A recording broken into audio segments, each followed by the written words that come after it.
Who was the Stormtrooper who stood toe-to-toe with Darth Vader and survived? The one who trained Luke Skywalker in lightsaber combat so fiercely that even Vader himself had to tell him to hold back? The only Stormtrooper in the Empire ever trusted to wield a Jedi's weapon? His name was Sergeant Kreel, and his story is unlike any other in the galaxy. This is the story of the only Stormtrooper to ever wield a lightsaber, trained by Darth Vader himself, and tasked with some of the Empire's most dangerous assignments. A soldier forged in pain, shaped by loyalty, and remembered for standing in the shadows of legends, yet carving his own. Kreel's story begins on Chagar IX, a brutal world where he was raised in the fighting pits as a slave. From childhood, his only language was violence. His survival depended on his strength, will, and tactical instincts. He had no family, no freedom, only the arena.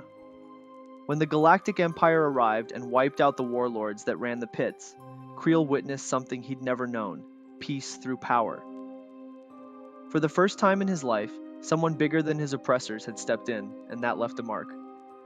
He saw the Empire not as tyrants, but as saviors, and so he enlisted in the Stormtrooper Corps. Kreel didn't just join the ranks, he ascended quickly through merit, earning distinction for his discipline, strategic acumen, and brutal efficiency. His rise led him into the 501st Legion, Vader's own elite forces. But even among the best, Kreel stood apart. And Darth Vader noticed. Kreel's most dangerous assignment came when he was deployed undercover as the Game Master on Nar Shaddaa. There, under Gracchus the Hutt, Kreel posed as an entertainment coordinator in charge of deadly arena combat. His cover allowed him to keep tabs on force-sensitive activity in the criminal underworld. It was during this assignment that fate dropped Luke Skywalker into his arena. Captured and imprisoned, Luke was forced to train in lightsaber combat to survive. Gracchus provided droids, Magna Guards, and weapons, while Kreel oversaw his training.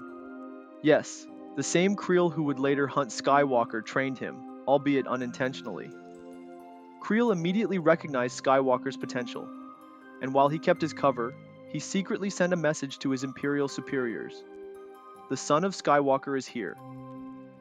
But the rebels intervened, and Luke escaped Nar Shaddaa before Vader arrived.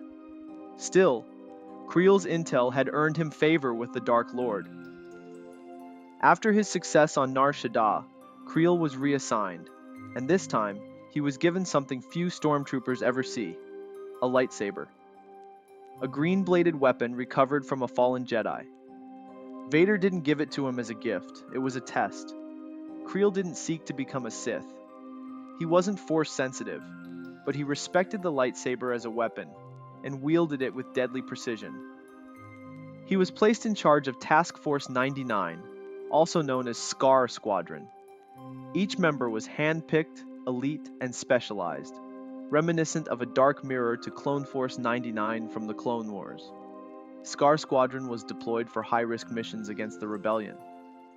Under Kreel's command, SCAR Squadron annihilated a rebel outpost on Horrocks 3, recovered sensitive data, and engaged in multiple direct conflicts with rebel operatives. Kreel personally clashed with Luke Skywalker again on the planet Hubin, one of the rare moments where a stormtrooper went saber to saber with a Jedi. Despite not having the Force, Kreel held his own. Even Vader, during training drills, remarked on Kreel's skill, though he mocked him for still thinking like a stormtrooper rather than a duelist. But Kreel made it clear, he didn't seek to be a Sith. He was loyal to the Empire, not for power, but because they gave him purpose. Kreel's loyalty, however, was not blind. He was tactical, independent, and deeply mission-driven. Throughout his missions, Kreel's loyalty was tested. He wasn't a mindless enforcer. He questioned poor command decisions, made sacrifices to protect his squad, and kept his eye on the mission even when it conflicted with Imperial politics. In one mission, he even chose to spare civilians, understanding the long-term cost of terror to Imperial control. Kreel believed in the Empire not because it was perfect, but because it was better than chaos. So why is Kreel largely forgotten? Despite all this, he was just one soldier in a sea of millions. Palpatine once met him and didn't even recognize his name. To the Empire, he was disposable. But to those who fought beside him, SCAR Squadron, the 501st, he was a leader, a warrior, and a survivor. He's the only Stormtrooper in Star Wars lore confirmed to wield a lightsaber. The only one trained directly by Darth Vader. The only one to teach Luke Skywalker how to survive with a blade before he ever met Yoda. Kreel was more than a Stormtrooper. He was proof that even within a machine like the Empire, someone could rise by strength alone. He didn't need the Force. He didn't need prophecy. He needed only will. And with it, he carved his legacy into the galaxy. Through grit, fire, and a blade, no Stormtrooper was ever meant to wield. If you enjoyed this deep dive into one of Star Wars' most underrated warriors, be sure to like the video and subscribe for more forgotten legends, dark side truths, and hidden corners of the galaxy far, far away. But now I want to hear your thoughts.